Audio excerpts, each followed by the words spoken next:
Hi guys, I am going to do a series of videos. So this first one here, I just want to kind of go through my story. I was going to update it on the website under our bios, but once I started going with that, it got really long and nobody's going to want to read that. So I'm just going to put it in a separate video that will have a link in our website as well as Facebook.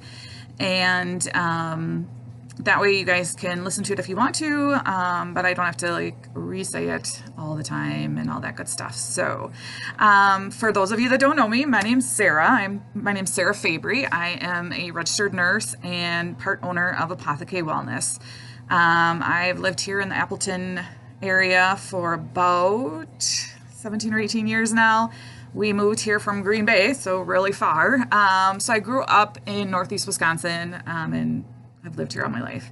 My husband and I own another small business, Titan Concrete, which he primarily runs because you're never going to catch me doing a lot of manual labor. So he handles that business, and we've had that since like 2001. And that's why we moved to Appleton, because Appleton is definitely growing. A lot of his builders were down in this area, so that's what brought us to Appleton. And we really love it here. Appleton is such a nice area, definitely growing, a lot more progressive. Seems just nicer, newer, but love Northeast Wisconsin overall. Just a nice, safe place. Cost of living's low, so we're just really happy to be here. I was diagnosed with Crohn's in 1994, so at the time I was around 20, so you guys can do the math there. And at the time I was really sick, but as soon as I got diagnosed, I was able to be put on some meds and I was fine. I had a friend at the time, same age, we had gone to high school together, who was diagnosed, and she was really sick. She was in the hospital, she was on steroids for a long time. And she asked me to come to a support group with her. So I did. I went, and it was awful. The people in the support group were just saying that it was fine that I didn't have symptoms now, but it would get worse when I was older, and just wait, and I'm lucky now, but you know, karma, I was just very, very negative, and I hated it. So I left that support group, never went back. And I pretty much put my Crohn's on the back burner and never really thought about it. I didn't watch what I ate. I didn't really continue with meds. I didn't really continue with a doctor. I just really did nothing. But unfortunately, around age 35-ish or so, it came back, and it didn't really go away. But at that time, I was only working part-time, and my husband's self-employed. So as you know, insurance is big problem, and it's a big problem for a lot of people. So at that time I had finished nursing school. I was a nurse.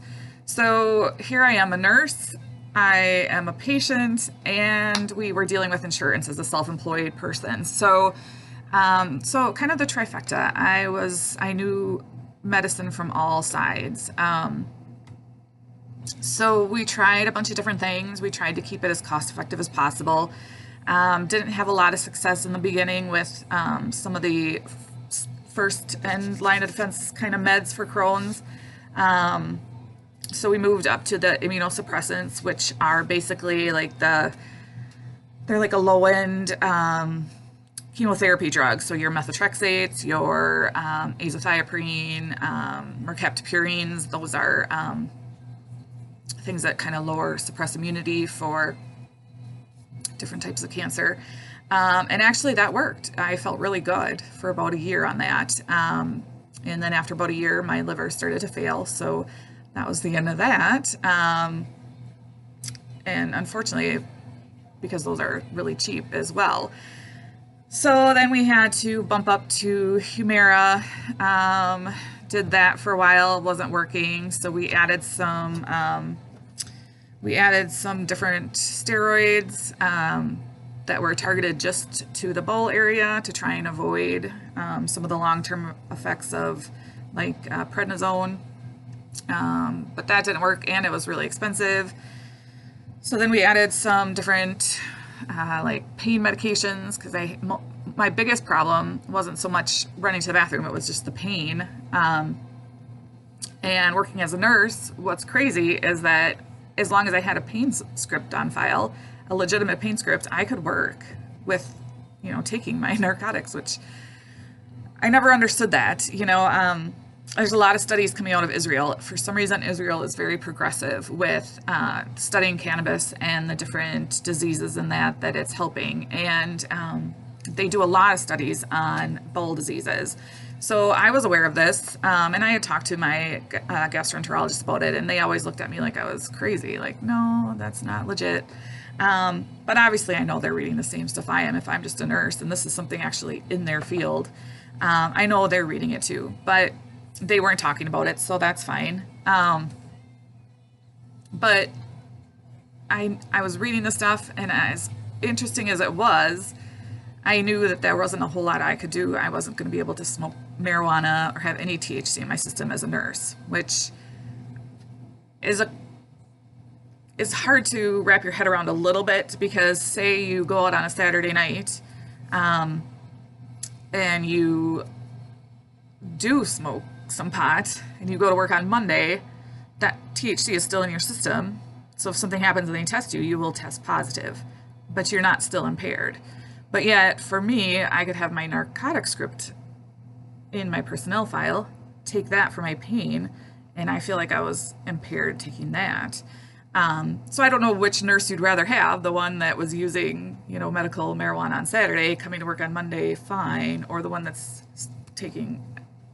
But that's an argument for later. But anyway, so I knew I couldn't do that, and I wasn't going to risk it, and it wasn't something that it just was a no. It was a hard no for me. So but I had heard about CBD, and as a nurse, you go through these classes, these medical classes, pharmacology classes, and you're taught that these scientists and the FDA and the CDC and all of that stuff, they know what they're talking about, right? They are studying this stuff. Drugs don't just get released without them working. And so Humira had to go through, right, tons of studies. There's scientists that are working on this stuff. There's millions of dollars probably invested into them. There's a reason that medications cost a lot when they're first brought to the table and they're first released, because there's a lot of money that goes into creating this medication and testing it and trials and all that. So it's not, as much as we want to get mad at Big Pharma, and I still think, there's reasons to, they're not pricing their medications completely out of, just trying to make money. I mean, yes, of course they are. But part of it is to recoup some of the money that went into creating that medication in the first place. So as part of me was thinking that, well, yeah, of course Humira is going to work better than CBD oil. How can an oil that to me was no different than pressed olive oil or any other essential oil, how can that work better? I couldn't wrap my head around that from a nursing point of view, a medication point of view. So I just didn't. And then at some point, there was a couple multi-level marketing CBD things that came around. So I did go ahead and buy one of those. I spent a lot on one of them, tried it, nothing happened. So then I had that bad taste in my mouth as well from CBD, and I was like, it doesn't even work. So again, I was back to the medication, and that, Humira is supposed to work, so we'll just go with that. And it did a little bit, but not a lot. So again, we had to keep adding the other stuff to it. Then it came to the point where that just wasn't working anymore either. I was needing to take Humira more often. It was very expensive. So we decided to do a colonoscopy and check to see what the next med would be. And it's usually based off of what kind of damage is going on, where the disease is at the time. And that was scheduled for about 4 weeks out. The plan was to start a drug called Entyvio. And one of the potential side effects of that is PML disease, which is a brain disease where a virus actually attacks the brain matter. And once you have it, you die. So I was like, oh, that sounds great.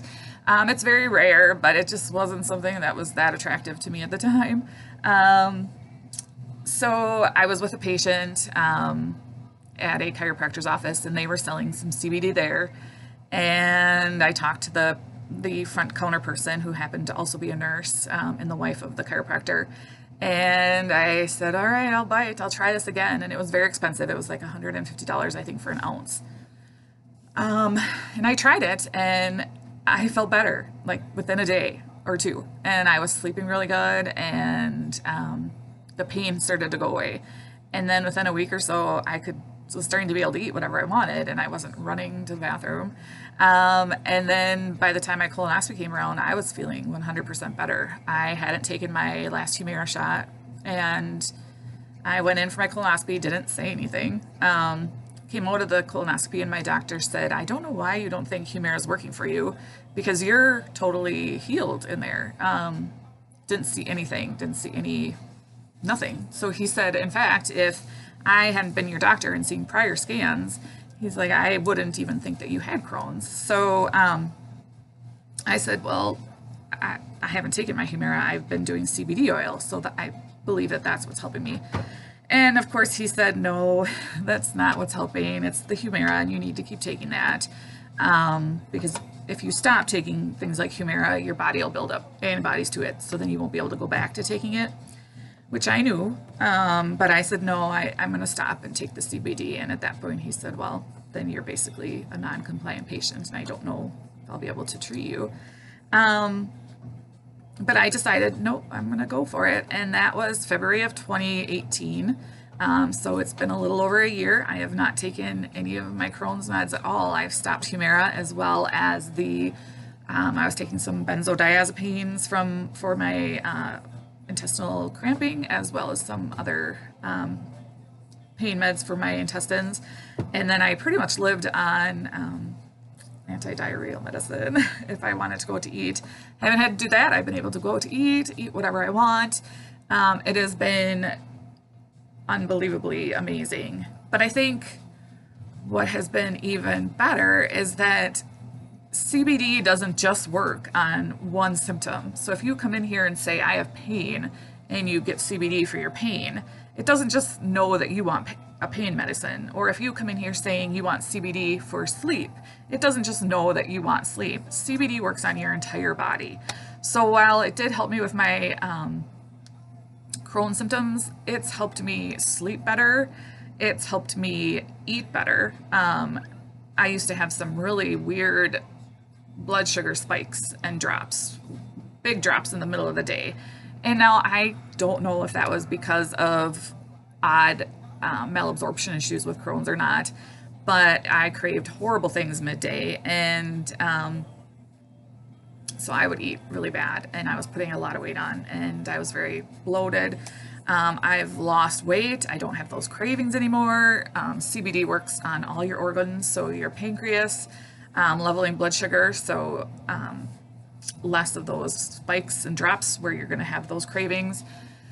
So, you know, I just feel better too, more motivated, able to get through my day a lot easier. It's been life-changing. And so that's why I decided to open the store. Even as a nurse, you know, working in a hospital or in a clinic or wherever you're working, you still are tied to doing what the doctor tells you to do or what that hospital's or that medical system's policies are. And that's great. There should be oversight. But when people go into careers like doctors or nurses, you know, they do it because they want to help people. And I struggled in my last job. I loved my last job. It was amazing, but I struggled because I really wasn't able to help them. And what I love about this is that I get to help people. I get to say, this might help you. And no, we can't guarantee that. Nothing works 100% of the time or for 100% of the people. But I get to say that this might really help you and it might really change your life. And I know that because it did for me. So as a nurse, as a person, that is really cool. So yes, so we opened Apotheke Wellness for that reason, myself and a friend, and we are super excited to be able to share all this with you. So I continue to learn as much as I can about CBD. I continue to remain, my hair, I hate these videos because you can see yourself and you're like, as knowledgeable as I can. I continue to try and research the brands we carry to keep it as safe for you as possible. So if you ever have any questions on CBD, let me know. And if you have a story that you want to share, we would love to interview you here at Apotheke and talk to you about how CBD has changed your life. Because I know that there's a lot of people out there that it could either help or already has helped with stories like mine. So thank you guys for listening. And again, if you have any questions, I am usually always here. So take care. Have a great day, everybody. Bye.